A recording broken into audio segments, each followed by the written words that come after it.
ಕಾಂಗ್ರೆಸ್ ಬಂಡಾಯ ಪಕ್ಷೇತರ ಅಭ್ಯರ್ಥಿಯಾಗಿ ವಿನಯ್ ಕುಮಾರ್ ನಾಮಪತ್ರ. ದಾವಣಗೆರೆ ಡಿಸಿ ಕಚೇರಿಯಲ್ಲಿ ಉಮೇದುವಾರಿಕೆ ಸಲ್ಲಿಕೆ. ಏಪ್ರಿಲ್ 18ರಂದು ಅದ್ದೂರಿಯಾಗಿ ನಾಮಪತ್ರ ಸಲ್ಲಿಕೆ ಮಾಡುತ್ತೇವೆ. ಯಾವುದೇ ಕಾರಣಕ್ಕೂ ನಾಮಪತ್ರ ವಾಪಸ್ ಪಡೆಯಲ್ಲ. 2 ಫ್ಯಾಮಿಲಿಗಳನ್ನು ರಿಜೆಕ್ಟ್ ಮಾಡಿ ಜನರು ನನಗೆ ಆಶೀರ್ವಾದ ಮಾಡಲಿದ್ದಾರೆ. ದಾವಣಗೆರೆ ಲೋಕಸಭಾ ಕ್ಷೇತ್ರದಲ್ಲಿ ಕಾಂಗ್ರೆಸ್ ಟಿಕೆಟ್ ಕೈತಪ್ಪಿದ ಬೆಂಗಳೂರಿನ ಇನ್ಸೈಟ್ ಅಕಾಡೆಮಿ ಸಂಸ್ಥಾಪಕ ಕಕ್ರಗೋಳದ ಜಿಬಿ ವಿನಯ್ ಕುಮಾರ್ ಅವರು ಪಕ್ಷೇತರ ಅಭ್ಯರ್ಥಿಯಾಗಿ ನಾಮಪತ್ರ ಸಲ್ಲಿಸಿದರು. ಬೆಂಬಲಿಗರೊಂದಿಗೆ ಆಗಮಿಸಿ ಸಾಂಕೇತಿಕವಾಗಿ ನಾಮಪತ್ರ ಸಲ್ಲಿಸಿದರು.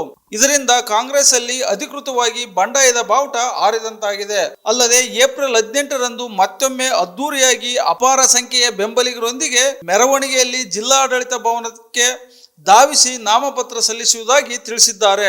ಇವತ್ತು ದಾವಣಗೆರೆ ಲೋಕಸಭಾ ಕ್ಷೇತ್ರದ ಇಂಡಿಪೆಂಡೆಂಟ್ ಕ್ಯಾಂಡಿಡೇಟ್ ಆಗಿ ನನ್ನ ನಾಮಿನೇಷನನ್ನು ಅಧಿಕೃತವಾಗಿ ಸಲ್ಲಿಸಿದ್ದೀನಿ. ಇವತ್ತು ಹೇಳ್ದಂಗೆ 5ನೇ ಕ್ಯಾಂಡಿಡೇಟ್ ಅಂತೆ, ಫಸ್ಟ್ ಇಂಡಿಪೆಂಡೆಂಟ್ ಕ್ಯಾಂಡಿಡೇಟ್ ಇವತ್ತು ನಾನು ನಾಮಪತ್ರ ಸಲ್ಲಿಸಿರೋಂಥದ್ದು. ಕಾಂಗ್ರೆಸ್ಸಿಂದ ಏನಾದರೂ ಮಾತುಕತೆ ಏನಾದ್ರು ಆಯಿತಾ ಸರ್? ಇಲ್ಲ, ಮತ್ಯಾವುದು ಹೊಸದಾಗಿ ಯಾವುದು ಮಾತುಕತೆ ಆಗಿಲ್ಲ, ಯಾವುದೇ ಕರೆಗಳು ಬಂದಿಲ್ಲ.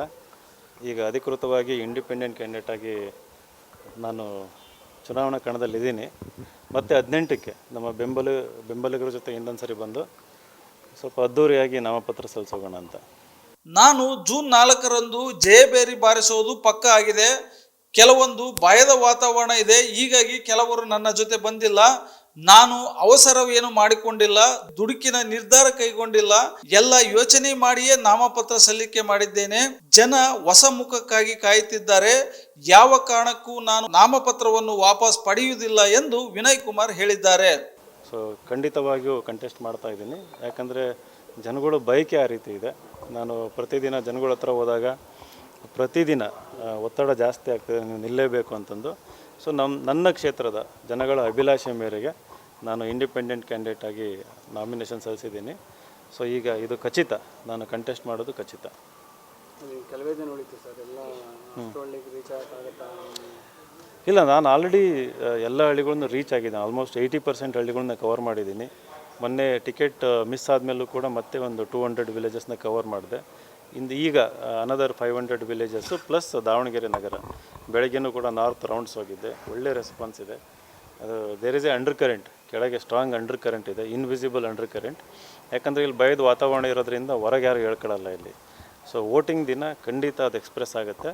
ಜೂನ್ 7 ವಿನಯ್ ಕುಮಾರ್ ಜಯಬೇರಿ ಬಾರಿಸೋದು ಖಂಡಿತ ಶತಸಿದ್ಧ ಅಂತ. ಕಾಂಗ್ರೆಸ್ನವರು ನಿಮ್ಮ ಸ್ಪರ್ಧೆನ ನಿಮ್ಮ ಮುಖಂಡ್ರೆ ಕುರುಬ ಸಮಾಜದ ಕೆಲವು ಮುಖಂಡರುಗಳೇ ಟೀಕೆ ಮಾಡ್ತಿದ್ದಾರೆ. BJP ನಿಮ್ಮ ಕಂಟೆಸ್ಟ್ ಸ್ವಾಗತ ಮಾಡ್ತಿದ್ದಾರೆ. ಇಲ್ಲ, ನನಗೆ ಯಾವುದು ಗಮನಕ್ಕೆ ಬಂದಿಲ್ಲ ಅದು. ಸೊ ಅದ್ರ ಬಗ್ಗೆ ರಿಯಾಕ್ಟ್ ಮಾಡೋದು ಸರಿ ಇರಲ್ಲ ಅಂತ. ಮಾಜಿ ಶಾಸಕರೆಲ್ಲ ಹೇಳ್ತಿದ್ದಾರೆ ಸ್ವಾಮೀಜಿಗಳ ಇಷ್ಟೆಲ್ಲ ಸಂಧಾನ ಮಾಡಿದ್ರು ಕೂಡ ವಿನಯ್ ಕುಮಾರ್ ಅವರು ಸ್ಪರ್ಧೆ ಮಾಡೋದು ಸರಿಯಲ್ಲ,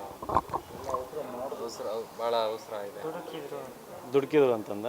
ಇಲ್ಲ, ಈಗ ನನಗೆ 39 ವರ್ಷ. ಈಗ ನಾನು ಪದೇ ಹೇಳಿರೋ ಥರ 26 ವರ್ಷದವರೆಗೂ ಟಿಕೆಟ್ ಕೊಟ್ಟಿದ್ದಾರೆ.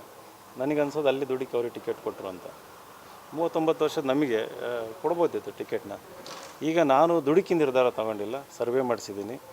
ಸರ್ವೆನಲ್ಲಿ ನಾನು ಗೆಲ್ಲೋ ಎಲ್ಲ ಲಕ್ಷಣಗಳು ಕಂಡು ಬಂದಿದ್ದಾವೆ. 32% ವೋಟರ್ಸ್ ಈ ಕ್ಷಣ ಎಲೆಕ್ಷನ್ ಆಯಿತು ಅಂತಂದರೆ ಸುಮಾರು 11.5 ಲಕ್ಷ ಏನಾದರೂ ವೋಟ್ ಬಿತ್ತು ಅಂತಂದರೆ ಅದರಲ್ಲಿ ನನಗೆ 3.5 ಲಕ್ಷ ವೋಟ್ ಬರುತ್ತೆ. ಇದು ಸೈಂಟಿಫಿಕ್ಕಾಗಿ ಮಾಡಿರುವಂಥ ಸರ್ವೆ. ಇನ್ನೊಂದು 24 ದಿನ ಎಲೆಕ್ಷನ್ನಿಗಿದೆ. ಆ 24 ದಿನದಲ್ಲಿ ಅಗ್ರೆಸಿವ್ ಆಗಿ ನಮ್ಮದೇ ಒಂದು ಸೃಜನಶೀಲತೆಯಿಂದ ನಮ್ಮ ಕ್ಯಾಂಪೇನ್ ಮಾಡ್ತೀವಿ.